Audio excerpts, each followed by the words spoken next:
اور یہ بھی ایک سکیم ہے، عمران خان صاحب کو سزائیں دے دی گئی، ان کو مظلوم بنا دیا گیا، یہ ایک ساری سکیم کے تحت ہوا ہے۔ بسم اللہ الرحمن الرحیم۔ منصور تھینک یو ویری مچ۔ ہاتھ نہ پیا تھو کوڑی اگر پنجابی سمجھتے ہوں گے تو سمجھ آ جائے گی۔ مطلب آپ نے دنیا جہان کے ہر بندے کو ساتھ میں لا کے دیکھ لیا، لوکل سے لے کے بیرونی اسٹیبلشمنٹ سے آپ نے لنڈن پلان کر کے ڈیلنگ کر کے دیکھ لی، ساڑی گل ہو گئی۔ اس کے بعد آپ تشریف لے آئے، سارے کیس معاف کرا لیے، لاہور ایئرپورٹ پہ آپ کو اور اسلام آباد ایئرپورٹ پہ آپ کو پروٹوکولز ملے، بائیو میٹرک کی مشینیں وہاں پہنچ گئیں، نادرا والے وہاں دوڑتے ہوئے پہنچ گئے، ہیلی کاپٹر اور جہاز تیار تھے، آگے جلسہ تیار تھا، اس کے بعد کبوتر اڑا لیے۔ جب عوام آپ کے ساتھ نہیں چلی، اب آپ کے طوطے اڑ گئے، تو اب آپ الٹا چور کوتوال کو ڈانٹے والا کام ہے۔ آپ مطلب 50,000 قسم کے آپ نے جھوٹے کیس بنا لی۔ یہی رانا ثناء اللہ تھا جو ہر دوسرے دن ایف آئی آریں کٹواتا تھا، اس نے ہم سب پہ ایف آئی آریں کٹوائی۔ یہی تھے نا وزیر یہاں کے جو انٹیریئر منسٹر تھا، 16 مہینے کی حکومت جس وقت چھینی تھی، اس سے پہلے مہنگائی مارچ آپ لوگوں نے کیے تھے، تو وہ اس وقت مظلومیت آپ کو نظر نہیں آ رہی تھی کہ مظلومیت کس کو آپ بنانے جا رہے ہیں، یا آپ لوگوں کو پتہ نہیں تھا کہ عوام کا ریاکشن کیا ہونا ہے؟ ابھی ساری تباہی کا ملبہ اس طرح پھینکنے کا کیا مطلب ہے؟ 17 سیٹوں سے زیادہ سیٹیں نہیں جیتے، نواز شریف الیکشن 2 سیٹوں سے لڑا ہے۔ اس کے بعد ہمیں تو یہ پتا تھا کہ گال انہی کی ہوئی ہے، اور نواز شریف صاحب بھی وزیر اعظم کا اوتھ لینے جا رہے ہیں، مگر گیٹ نمبر 4 پہ جا کے، ایک منٹ آپ کی بات میں نے تسلی سے سنیں، اب گیٹ نمبر 4 سے لٹک کے اگر ڈیلیں آپ نے کی ہیں اور ڈیل کٹ کرنے کے بعد وہ پرفارم ہی نہیں کر سکے، تو پھر ساڑی گل ہو گئی والوں کی بھی، پھر اب آپ آپس میں ملے نا۔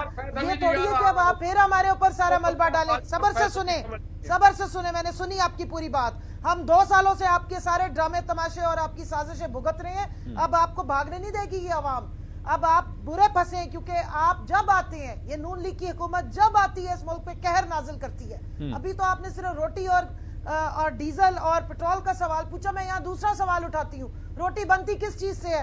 گندم سے تباہی پھر گئی کسان کی۔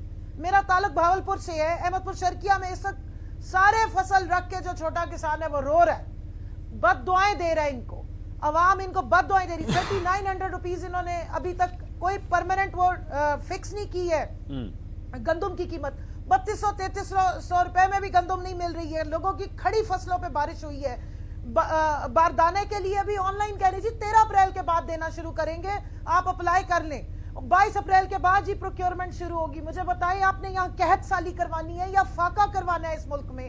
یہ جب نون لیگ کی حکومت آئی، اٹھا کے سٹیٹسٹکس پڑھ کے دیکھ لیجئے، ہمیشہ انہوں نے اس ملک میں کسان کی کمر نہیں توڑی، اس کا خون نہیں چھوڑا ہے۔ بٹی صاحب آپ مجھے بتائیں 16 روپے کی روٹی جو جس کسان نے گندم اگائی ہے اس کے ساتھ کیا انہوں نے ظلم کیا ہے؟ اس خاتون کو اٹھا کے آپ نے چیف منسٹر سفارشی بنا دیا، جو ٹک ٹاک سے آگے کبھی اس نے کوئی اس کا ویژن نہیں ہے، جس نے اپنی سیٹ جیتی نہیں ہے، جس نے کبھی کسی پبلک آفس پہ بیٹھ کے کام نہیں کیا، اس کے اوپر پورا صوبہ، اور اس سے اوپر یہ کہ شہباز شریف جس کے اوپر رپورٹ آئی ہے، آپ رپورٹ دیکھیں کورٹ کی کیا رپورٹ آئی ہے فیض آباد حملے کے بعد کی، وہ جو دھرنے کے بعد کی، میں اس پہ بھی آنے لگا ہوں جی، نہ اہلیت ساری آئی۔ میں ایک ایک کر کے ٹاپک پکڑتے ہیں جی، ایک ایک کر کے کس نے بنایا وزیر اعظم؟ میں آتا ہوں آپس میں میری بات سنیں منصور، آپس میں میوزیکل چیئر کھیل رہے ہیں، چاچے کو بتا دیا وزیر اعظم، بھتیجی بن گئی سی ایم، اور وہ نواز شریف تو ساتھ بیٹھے ہوئے تھے، کس نے منع کیا اس کو وزیر اعظم بننے سے؟ وہ کہہ رہے ہیں جنہوں نے عمران خان کے خلاف فیصلے دیے انہوں نے کیا یہ سب کچھ، وہ کہہ رہے ہیں عمران خان کے خلاف۔ فارم 47 کی حکومت بنانے والوں نے نواز شریف کو کیوں ریجیکٹ کیا؟ میں نے تو پچھلی دفعہ بھی سوال پوچھا تھا کہ اگر 16 مہینے کی وہی تباہی واپس لانی تھی